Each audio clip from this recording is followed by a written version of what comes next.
Okay, अस्सलाम वालेकुम। This is again your host and दोस्त असद आफ्ताब। सो आज की वीडियो के अंदर हम लोग बात करेंगे इंटरेस्ट रेट के हवाले से, यानी कि इंटरेस्ट रेट को हम लोग डिस्कस करेंगे इन्वेस्टमेंट के पॉइंट ऑफ व्यू से। यानी कि जब भी आप किसी जगह पे कोई पैसा इन्वेस्ट करते हैं तो आप इंटरेस्ट रेट को देखते हुए अपना पैसा इन्वेस्ट करते हैं। कि फॉर एग्जाम्पल आपने 1,00,000 रुपीज़ अगर इन्वेस्ट किए हैं 15% इंटरेस्ट के साथ और 1 साल के लिए आपने इन्वेस्ट किया है, तो आपको 1 साल बाद उसके ऊपर 15,000 की इंटरेस्ट अमाउंट आप अर्न करेंगे। यानी कि आपके पास टोटल अमाउंट जो हो जाएगी वो 1,15,000 हो जाएगी आफ्टर 1 ईयर। अब इन्वेस्टमेंट किस किस जगह पे आपकी हो सकती है? फॉर एग्जांपल आपकी इन्वेस्टमेंट आप कर सकते हैं बैंक के अंदर, बैंक के अलावा किसी कंपनी के अंदर आप इन्वेस्ट करते हैं, या इसके अलावा किसी भी कोई इंस्टीट्यूशन, अगर कोई फाइनेंशियल इंस्टीट्यूशन आपको ऐसी इन्वेस्टमेंट अपॉर्चुनिटी दे रहा है तो आप इंस्टीट्यूशन के अंदर पैसा इन्वेस्ट कर सकते हैं। अच्छा, इंटरेस्ट अब आपको 2 तरीकों से चार्ज किया जाता है। फर्स्ट मेथड को हम लोग कहते हैं सिंपल इंटरेस्ट, जबकि दूसरा जो आपको मेथड चार्ज किया जाता है वो आपको कहते हैं कंपाउंड इंटरेस्ट। ठीक है, यानी कि एक आपको सिंपल इंटरेस्ट और दूसरा कंपाउंड इंटरेस्ट की बेसिस पे आपको इंटरेस्ट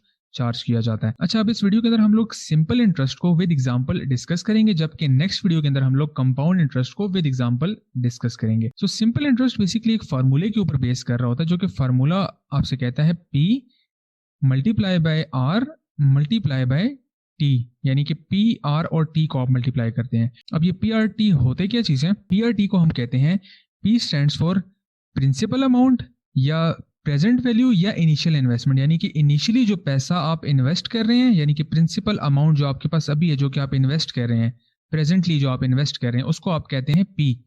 ठीक है, जबकि R जो आपको है, R साइन डिनोट करता है इंटरेस्ट रेट को, जिसको कि आप स्मॉल i के साथ भी मेंशन कर सकते हैं। ठीक है, तो इंटरेस्ट रेट यानी कि आप अपनी इनिशियल अमाउंट, प्रिंसिपल अमाउंट या प्रेजेंट में जो आपके पास वैल्यू है उसको आप किस इंटरेस्ट रेट के ऊपर इन्वेस्ट कर रहे हैं, वो उसको आप कहते हैं R।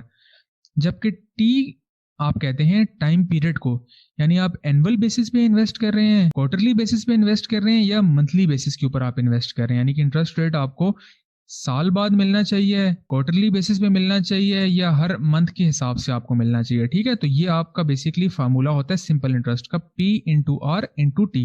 अच्छा, अब इस फार्मूले को हम लोग एक एग्जाम्पल के साथ डिस्कस करते हैं कि फॉर एग्जाम्पल अगर आपने P यानी कि प्रिंसिपल अमाउंट आपने ली है 1,00,000 रुपीज, 1,00,000 रुपीज को आपने इन्वेस्ट किया है 20% के ऊपर। ठीक है, आपने किसी कंपनी के अंदर, किसी बैंक के अंदर या किसी इंस्टीट्यूशन के अंदर 1,00,000 रुपीज इन अमाउंट इन्वेस्ट किया है। ठीक है, और उसके ऊपर आपको इंटरेस्ट रेट जो ऑफर हो रहा है वो 20% का ऑफर हो रहा है। 20% को आप 0.2 भी लिख सकते हैं।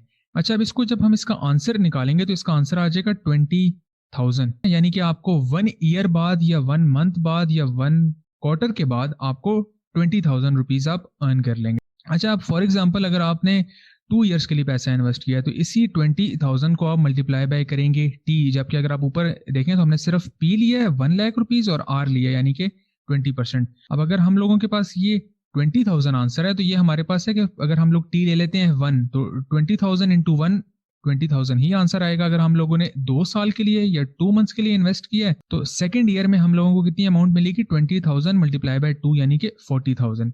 इसी तरह अगर 3 ईयर्स के लिए हमने इन्वेस्ट किया है तो थर्ड ईयर भी हमें 20,000 इंटू 3 यानी कि 60,000 की अमाउंट मिलती है। तो इस एग्जांपल में हमने लिया कि फॉर एग्जांपल हम लोगों ने 5 ईयर्स के लिए इन्वेस्ट किया, तो हम लोगों ने जो अमाउंट 5 ईयर्स बाद अर्न की है वो है 20,000 multiply by 5 is equal to 1,00,000 rupees. कि अगर हम लोग 1,00,000 रुपीज 20% इंटरेस्ट के ऊपर 5 ईयर्स के लिए इन्वेस्ट करते हैं तो आफ्टर 5 ईयर्स हम लोग 1,00,000 रुपीज अर्न कर लेंगे, यानी 1,00,000 इंटरेस्ट अमाउंट और 1,00,000 हमारी प्रिंसिपल अमाउंट, यानी कि ओवरऑल 2,00,000 रुपीज अब हमारे पास हो गया। 1,00,000 रुपीज हम लोगों ने इन्वेस्ट किए थे और 1,00,000 रुपीज हम लोगों ने इंटरेस्ट अमाउंट अर्न कर लिए विद इन 5 ईयर्स।